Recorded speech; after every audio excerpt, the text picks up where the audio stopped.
Hey, good morning, everybody, and what a beautiful Thursday. I'm so glad you're here. It's a beautiful snowy day here. There you go.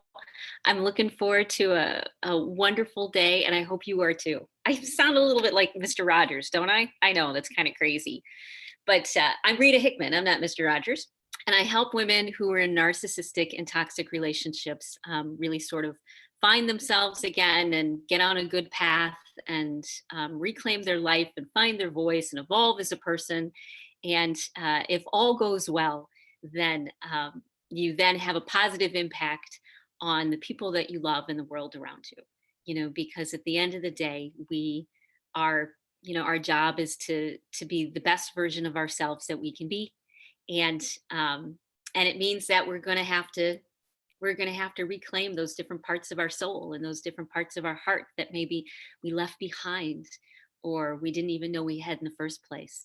That's one of the cool things about shamanic work, is that it's about soul retrieval. And when they talk about soul retrieval, what they really mean is different parts and pieces of yourself, your voice, maybe, or your confidence, or your inner wisdom, or parts of your life that maybe you blocked out or shut off, or what it means to be a woman instead of a little girl.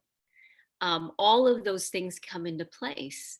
And when we reclaim those parts of ourselves, those parts of our soul, and having a relationship is the best way to do it. Because I had a mentor who would say, you don't know who you are until you come up against someone who you think you are not. And it's through that interaction that different parts of you come up and different pieces of you come up. And in fact, on our call that we had Tuesday night for the Narcissism Women's uh, Sacred Fire and Talking Circle that we do online every Tuesday, it's a part of a group that I facilitate. You can ask me about it later if you'd like to message me. Anyways, we were talking about how there's a difference between, let's say, instinct and intuition. You know, we started life very instinctually, and instinct is that survival mechanism, and usually it involves the gut, and all the bacteria in the gut and the reaction to that, and it involves our head, but there's a missing piece. The missing piece is our heart brain. We've got three brains. We've got a head brain, we've got a heart brain, and we've got a gut brain. And typically we're only working from one or two at the most. We usually don't have all three working together. And what does that look like? What does it look like to have your head brain and your heart brain and your gut brain working together? It means that your ego, which is, kind of your brain, your conscious mind, it gets an opinion, and your gut gets an opinion, and your heart gets an opinion. And they all kind of have a caucus, and they talk together, and that comes out as intuition, is as some would say, following spirit, or following your higher power, or good orderly direction, or the magic of the universe, or metaphysics. But really what it is it's paying attention to the world around you and trying to lead yourself and your decisions from not only your head brain, not only the ego and the desire to need more, or the insecurities, or the feeling of off balance, or the worry that comes from the head brain, you know and when it turns into instinct is when we sort of add that gut brain. And the head brain and the gut brain, it will get us out of trouble. It will, it clicks on, it kicks in, and we are able to navigate. When um, I used wonderful instinct when I was a young girl, and the first time that I really felt like I stood up for myself was when I walked out on my abuser, and I walked out of the situation. Granted, I I didn't do it in a confrontational way because I was small. I was female and small, and they were male and big, and but but it was that instinct that instinct that saved me, because it was a very dangerous situation for me. And so my instinct, my head and my gut said, okay, let's figure our way out of this and let's come up with the best way to do it and save ourselves. But instinct really is that amygdala. It's the fight or flight. It's the, oh my God, how am I going to handle this? And let's get ourselves out of it. It's based on protection, for the most part.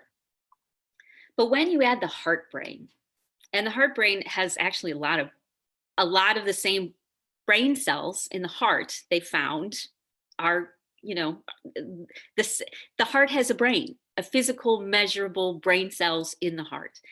And there's so much wonderful research and science behind this about how our heart kind of goes out and feels the environment around us, and sort of feels our way through things. I tend to lead with my heart, so I tend to be very felt sense oriented. And the heart, if it's left alone, which has kind of been my problem a lot of times, isolated from my brain and my gut, it means that we end up being more empathic, but we can also be more codependent because we lead with our heart. Our heart makes all of the decisions. Our heart decides to have compassion or to turn left or right.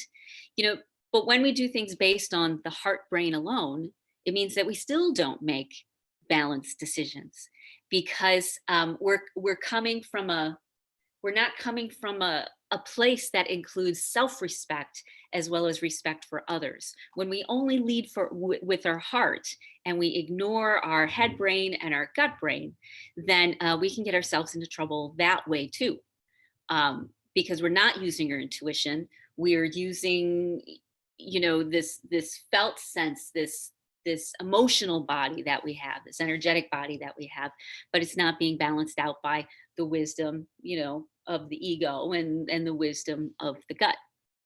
So we have to ask ourselves many times whenever we're thinking about what to do or where to go or how to respond, we really need to pause, which is what I do. I don't know what anybody else needs to do, but I know for me, I always need to pause.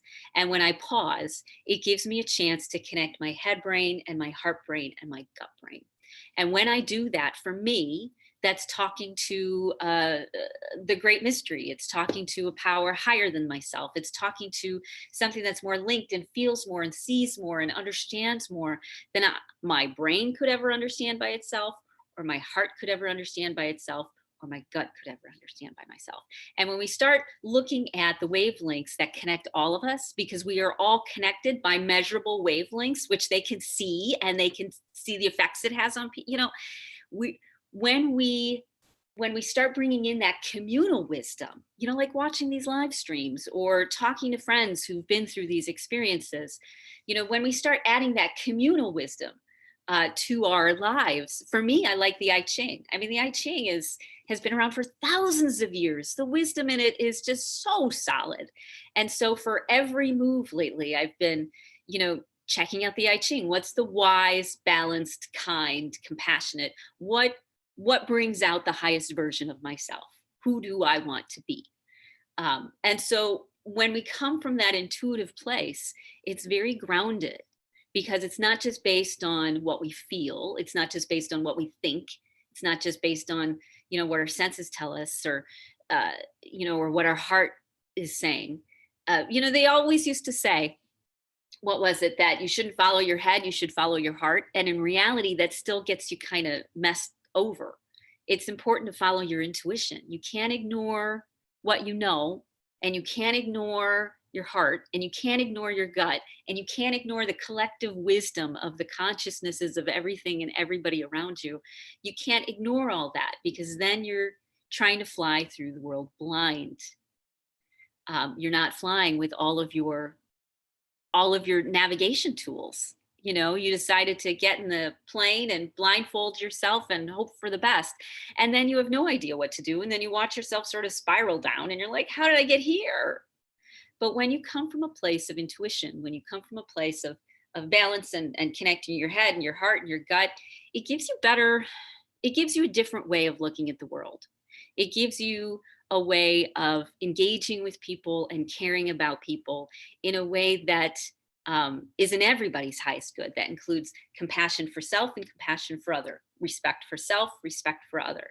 It includes love for everyone and everything involved, instead of, our instinct or our, or just our heart telling us what to do. It's a much bigger picture, and it's closer to all that is, I guess. So if you're feeling stuck and you need a little bit of help, reach out. And we've got strategy calls I do, we've got the daily live streams, we've got the group we do every week. Um, we've got one-on-one coaching that I do with women every month. We've got all sorts of wonderful opportunities. You don't have to do this alone. You're not supposed to do it alone. You're supposed to do this in community. You're supposed to do this in relationships with other people. And because that's how we become who we're supposed to be, is by relating to each other and learning through the experiences that we have, and becoming bigger and bigger versions of ourselves. So I wish that for you today. I hope you have a wonderful day. I know I'm going to. I'm going to get a great healing done from a mentor of mine. And I'm so looking forward to that. So have a great day. I'll talk to you later, and I'll definitely talk to you tomorrow. Bye.